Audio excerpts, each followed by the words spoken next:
everyone. Presentation given by Heike.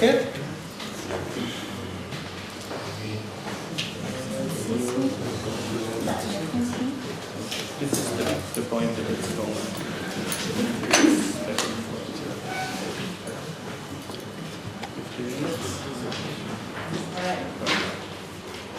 Yes, hello everybody, my name is Heike. I hope I can make it in time before the thing beeps, but I'll try. So I'll give you some insight into my PhD project, which was about CO2 fluxes to aquifers beneath cropland, and I'll present to you some experimental results and first attempts on the modeling that we've done so far. We are located in Denmark, and I'm basically, the project is divided into two parts, mesocosm experiments and the field sites. And I'm mainly taking care of the mesocosm experiments, but both studies actually have the intention to identify the main transports or controlling parameters for transport of dissolved inorganic carbon to the right water.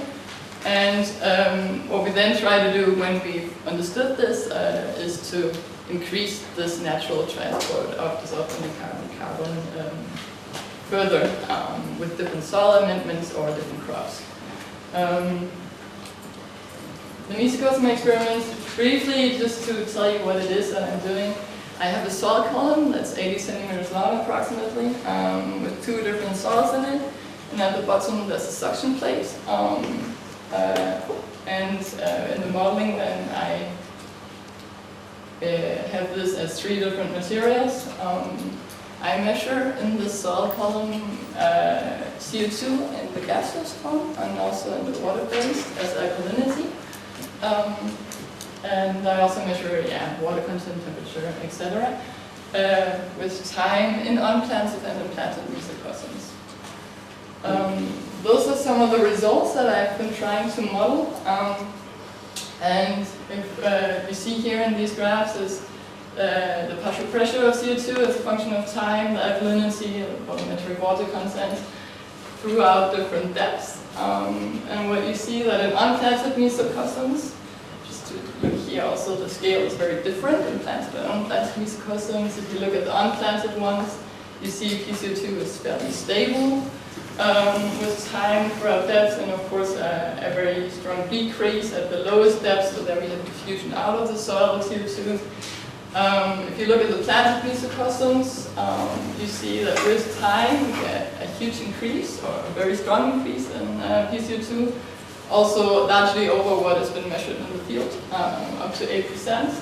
And with this goes actually a nice increase also in alkalinity, and in the unplanted mesocosms this is just fairly stable and a bit messy for the different depths.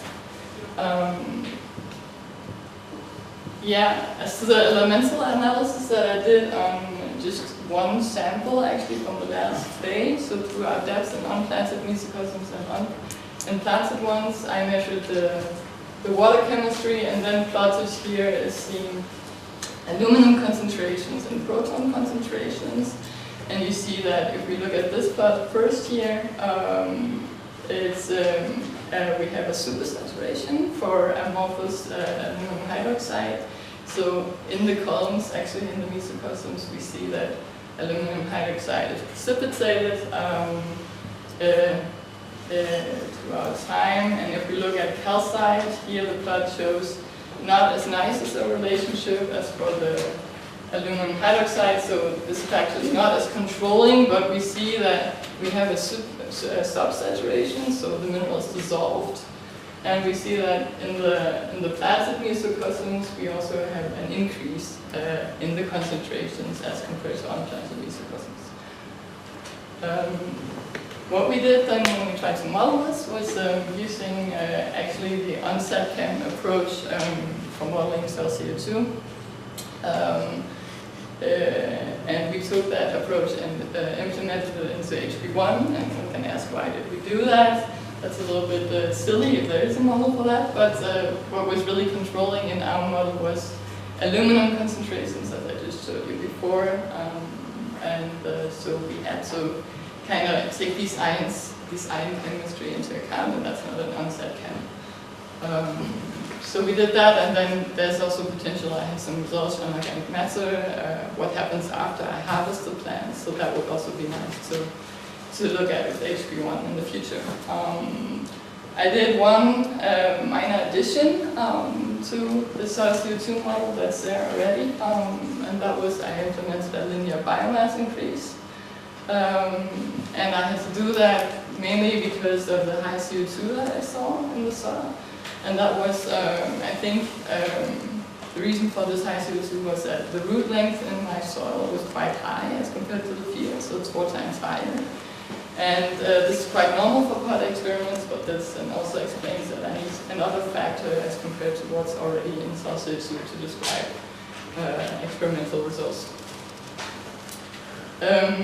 Here are some simulation from the water flow, and here we use a global optimization approach to model water profiles in unplanted and planted mesocosms, and down here is then the drainage out of the columns. And we see that we get a quite nice fit to what we see, not optimal, but I think that was partly due to the suction plate that we had at the bottom of the leaf, which, yeah, retention was not described completely correct there.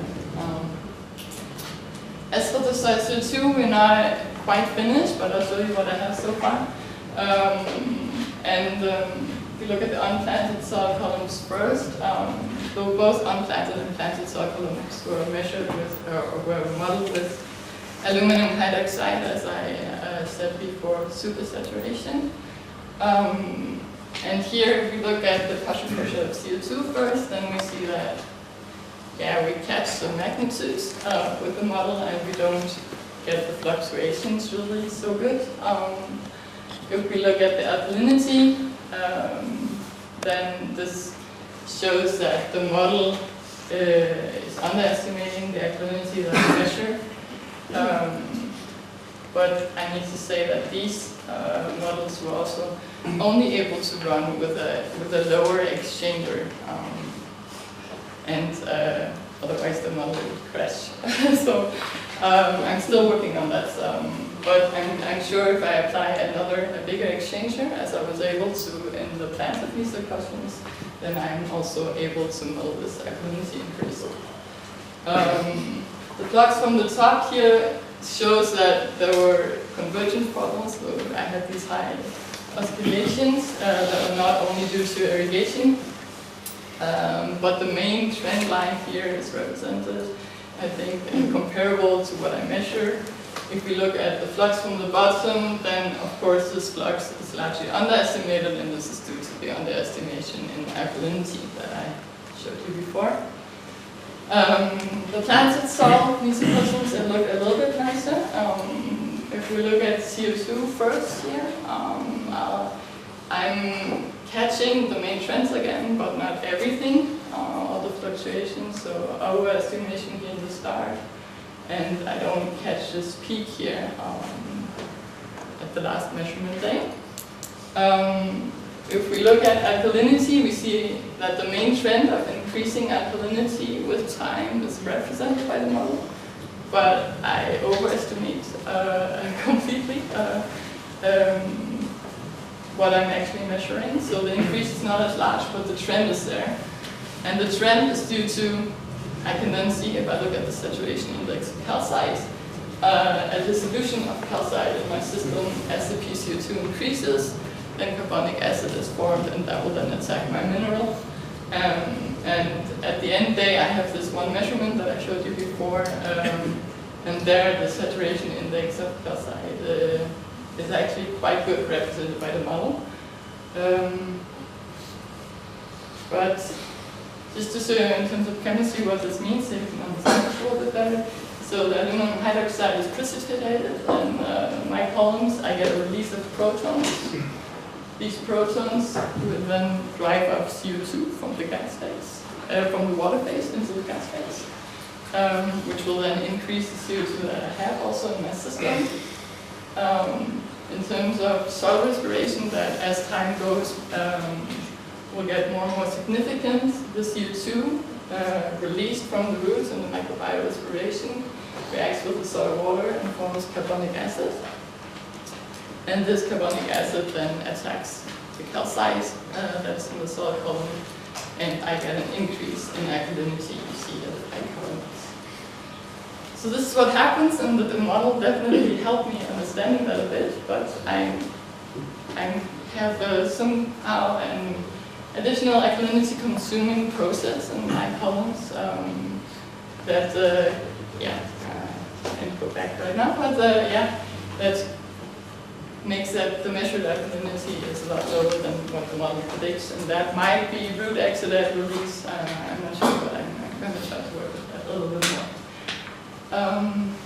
This is just the fluxes again from the top, CO2 release from the top. We underestimated this because we underestimated the CO2 on the last measurement day, and the flux from the bottom is actually captured quite well. To the conclusions, I think I got some understanding out of this modeling, but there's still some inconsistencies that I really need to look in and try to understand. But it's also been a main challenge with the conversions. So I'm having models that in the unplanted soil, which should actually be quite simple. They run for like 3 hours and then they crash anyways. So it's complex chemistry apparently for the model to handle. It's been interesting so far. I hope to get a little bit more out of it.